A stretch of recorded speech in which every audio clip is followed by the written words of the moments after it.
श्रीमन्महागणाधिपतये नमः। सदा निम्बवृक्षस्य मूलादिवासात् सुधास्राविणं तिक्तमप्यप्रियन्तं तरुं कल्पवृक्षादिकं साधयन्तं नमामीश्वरं सद्गुरुं साईनाथं। సాయినాథ పరబ్రహ్మణే నమః, విశ్వకర్మ పరబ్రహ్మణే నమః. ప్రస్తుత కాలంలో మనకు జాతకరీత్యా ఎన్నో రకాల సమస్యలు ఉన్నప్పటికీ పరిహారాలతో మనము మంచి జీవితాన్ని పొందుతూ ఉన్నాం. కానీ ప్రస్తుత కాలంలో ఈ 2025 సంవత్సరం సెప్టెంబరు 7వ తారీఖు నాడు గ్రహణం, చంద్రగ్రహణం ఏర్పడబోతుంది. ఈ యొక్క చంద్రగ్రహణము రాహువుకి సమీపంలో ఉండడం వల్ల రాహుగ్రస్త చంద్రగ్రహణంగా దీన్ని చెప్పడం జరుగుతుంది. అదేవిధంగా ఈ యొక్క గ్రహణాన్ని సంపూర్ణ చంద్రగ్రహణంగా కూడా పరిగణించడం జరుగుతుంది. ఈ యొక్క సంపూర్ణ చంద్రగ్రహణం జరిగేటప్పుడు మనకు చంద్రుడు నిండు ఎరుపు వర్ణంలో కనబడుతూ దర్శనమిస్తాడు. కాబట్టి ఈ యొక్క గ్రహణాన్ని ఇంగ్లీష్లో బ్లడ్ మూన్ గ్రహణంగా కూడా పేర్కొనడం జరుగుతుంది. ప్రస్తుత కాలంలో మనం గ్రహణానికి సంబంధించి ఎందుకు చర్చించుకోవాలి అనే అంశాన్ని గురించి ఆలోచించినట్లయితే, మనకు జరిగిపోయిన కాలంలో గ్రహణ సమయంలో కొన్ని రకాల విపత్తులను మనం ఎదుర్కోవడం జరిగింది. అదేవిధంగా ఈ సంవత్సరం జరుగుతున్న చంద్రగ్రహణానికి సంబంధించి ఈ సంవత్సరంలో జరగబోయే విపత్తుల గురించి తెలుసుకునే అవకాశం కూడా ఉంటుంది. కాబట్టి ప్రతి ఒక్కరి జీవితంలో భగవద్ అనుగ్రహంతో ఆనందకరమైన జీవితాన్ని పొందాలి అనే ఒక సంకల్పంతో ఈ యొక్క కార్యక్రమం చేయడం జరుగుతుంది. ఈ యొక్క గ్రహణానికి సంబంధించి జరిగిపోయిన, అంటే గత కాలంలో జరిగిన చంద్రగ్రహణాలను కనుక మనం పరిశీలించినట్లయితే 2001 జనవరి 9 ప్రాంతంలో ఏర్పడిన చంద్రగ్రహణం వల్ల గుజరాత్లో భయంకరమైన భూకంపం, ప్రకంపనల వల్ల అనేక భూ నష్టము, ధన నష్టము, జన నష్టం కలగడాన్ని మనం గమనించవచ్చు. అదేవిధంగా 2003లో ఇరాక్పై యుద్ధం జరగడము, తద్వారా కొంత భారతదేశంలో ఆర్థిక ద్రవ్యోల్బణానికి సంబంధించిన సమస్యలు ఎదుర్కోవడం లాంటివి జరిగింది. అదేవిధంగా 2007లో కామన్వెల్త్ సంబంధించిన గేమ్స్కి సంబంధించి కొన్ని చట్ట వ్యతిరేకమైన పనులు జరగడాన్ని మనం గమనించవచ్చు.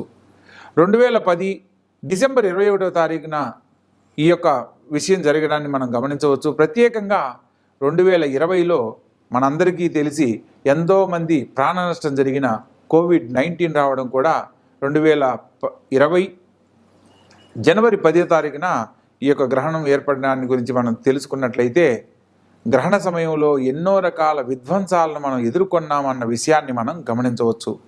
ప్రస్తుత కాలంలో కూడా ఈ యొక్క చంద్రుడు రాహుగ్రస్తమై గ్రహణ రూపంలో ఏర్పడడం ద్వారా ఈ గ్రహణానికి సంబంధించి అనేక మంది జలప్రలయంలో కొట్టుకుపోవడం,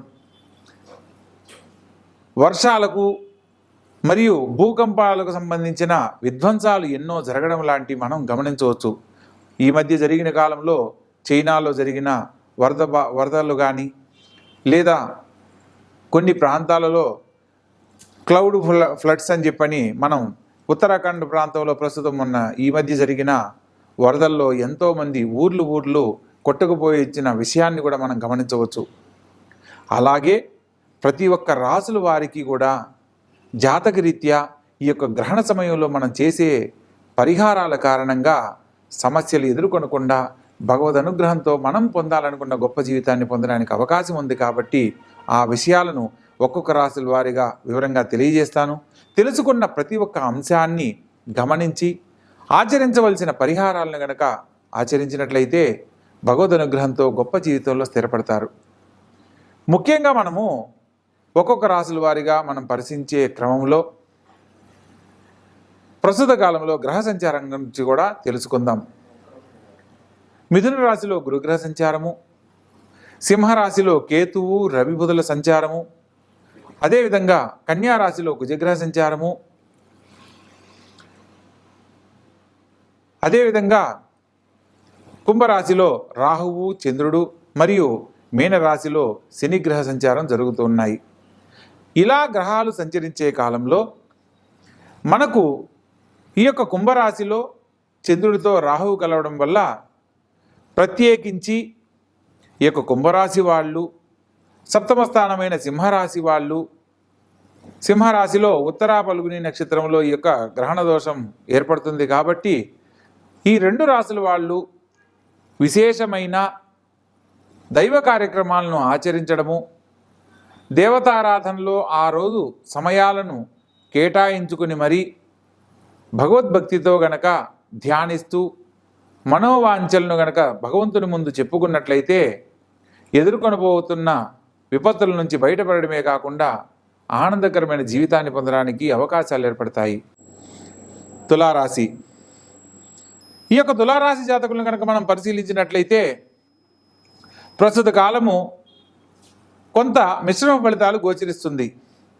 మీరు కోరుకున్న విధంగా గొప్ప జీవితాన్ని పొందడానికి ఎంత ప్రయత్నం చేస్తున్నప్పటికీ అనుకోని ఆటంకాలు, అరే ఉద్యోగం కోసం ప్రయత్నం చేస్తున్నాము, నాతో పాటు అటెండ్ అయిన వాళ్ళందరూ సెలెక్ట్ అయ్యారు, నాకే ఎందుకు ఇలా జరిగిందని ఉద్యోగానికి సంబంధించి కొందరు ఇబ్బంది పడతారు.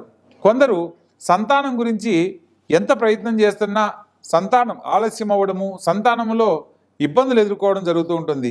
కొందరి జీవితంలో కలిగిన సంతానంలో తల్లిదండ్రులకు పేరు తీసుకురావాల్సిన సంతానము కొంత అపవాదుకు గురయ్యే అవకాశం లభిస్తుంది.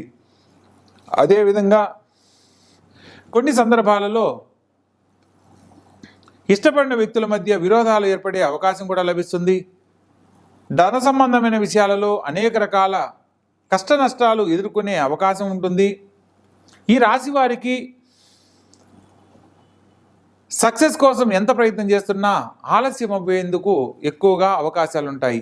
కాబట్టి ఈ కన్యారాశి జాతకులు ప్రత్యేకంగా గ్రహణ సమయంలో మధ్యాహ్నం 12 గంటల నుంచి గ్రహణ సూతక కాలాన్ని ఆచరిస్తూ గ్రహణ సమయంలో పట్టు విడుపు స్నానాలను ఆచరించి దైవనామస్మరణలో సమయాన్ని గడపాలి. ఈశ్వరునికి సంబంధించిన ఏ పూజ చేసినప్పటికీ వీరికి అత్యద్భుతమైన ఫలితాలు కలుగుతాయని సూచనగా చెప్పడం జరుగుతుంది. ప్రత్యేకంగా ఈశ్వరునికి ఆవు పాలతో ఓం నమఃశివాయ అని శివపంచాక్షరి మంత్రాన్ని స్మరణ చేస్తూ ఆరాధించిన వారికి అద్భుతమైన ఫలితాలు ఈశ్వరానుగ్రహంతో కలుగుతాయి. మానసిక ప్రశాంతత లభిస్తుంది, ఆర్థిక లాభం చేకూరుతుంది, అనుకున్న పనులు సకాలంలో నెరవేరుతాయి. కాబట్టి చక్కగా ఆచరించి దైవబలంతో ముందడుగు వేయండి.